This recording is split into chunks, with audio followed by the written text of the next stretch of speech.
दिनाच्या खूप खूप शुभेच्छा. माझे नाव दिव्य मनीषा प्रकाश खोडकर. इयत्ता 6वी. शाळेचे नाव महिला मंडळ संचलित प्राथमिक शाळा शहापूर, गाव जुनवणी, तालुका शहापूर, जिल्हा ठाणे. आज संविधान दिन आहे. मी सर्वप्रथम संविधान दिनाची सुरुवात संविधानाची उद्देशिका घेऊन करत आहे. भारताचे संविधान. उद्देशिका.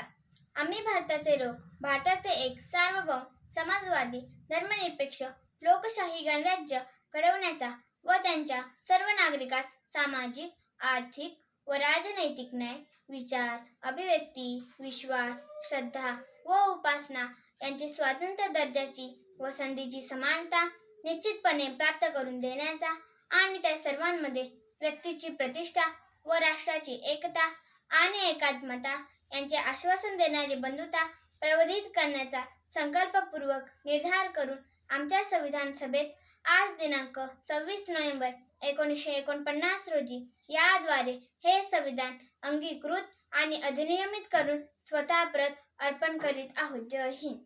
ज्यांच्या विचाराने संपूर्ण महाराष्ट्र घडला असे अखंड हिंदुस्थानाचे आराध्य दैवत छत्रपती शिवाजी महाराज. अवघ्या 32 वर्षाच्या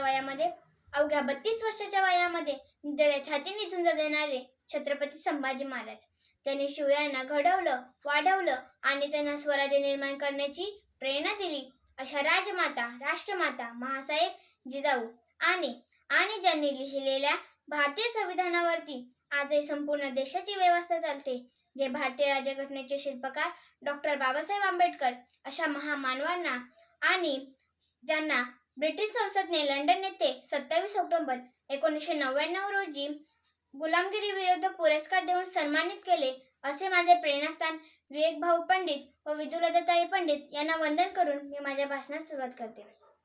आज संविधान दिन आहे. आपण सर्वजण संविधान दिन साजरा करण्यासाठी जमला आहोत.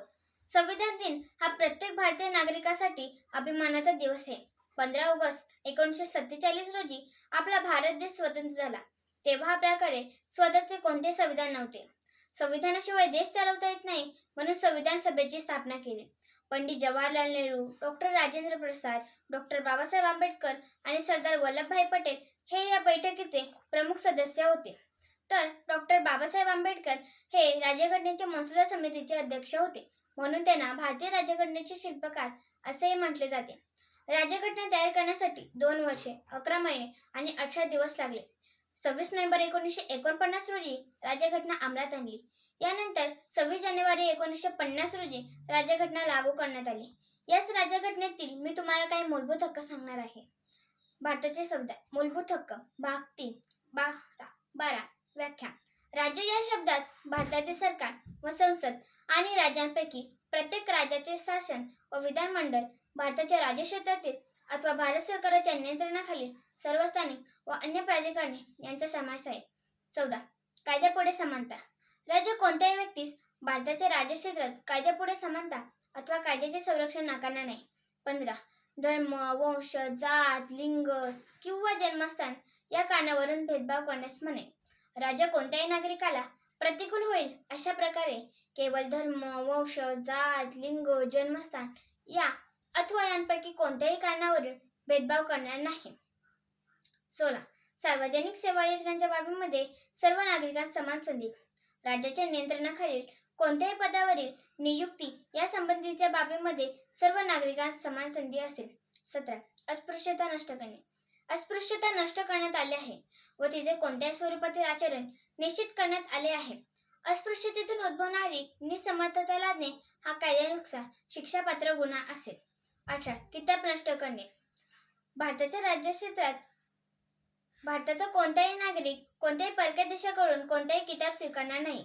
सेवाविषयक व विद्याविषयक मानविशेष नसलेला असा कोणताही किताब राज्याकडून प्रदान केला जाणार नाही. 19. भाषण स्वातंत्र्य व इत्यादी संबंधीच्या विवक्षित हक्कांचे संरक्षण सर्व नागरिकांस. 1. भाषण स्वातंत्र्य व अभिव्यक्ती यांच्या स्वातंत्र्याचा हक्क. 2. शांततेने विनाशस्त्र एकत्र जमण्याचा हक्क. 3. आधी संघ व संघ करण्याचा हक्क. 4. भारताच्या राज्यक्षेत्रात मुक्तपणे संचार करण्याचा हक्क. 5. भारताच्या राज्यक्षेत्रात कोणत्याही भागात राहण्याचा व स्थायिक होण्याचा हक्क. 6. कोणत्याही पेशा आचरण्याचा अथवा कोणताही व्यवसाय, व्यापार किंवा धंदा चालवण्याचा हक्क असेल. 20. अपराधाबद्दलच्या दोषसिद्धाबाबत संरक्षण. 21. जीवित व व्यक्तिगत स्वातंत्र्य यांचे संरक्षण. कायद्याद्वारे प्रस्थापित केलेली कार्यपद्धती अनुसरल्याखेरीज कोणत्याही व्यक्तीस तिच्या जीवित व व्यक्तिगत स्वातंत्र्य यांपासून वंचित केले जाणार नाही. 22. विवेकशील प्रकरणी अटक व स्थानबद्धता यांपासून संरक्षण. 23. माणसांचा अपव्यापार व वेठबिगारीस मनाई. 24. कारखाने इत्यादींमध्ये बालकांना कामास ठेवण्यास मनाई. 14 वर्षाखालील कोणत्याही बालकास कारखाने वा खाणेत कामास ठेवण्यास मनाई. जय हिंद, जिंदाबाद, जय संविधान.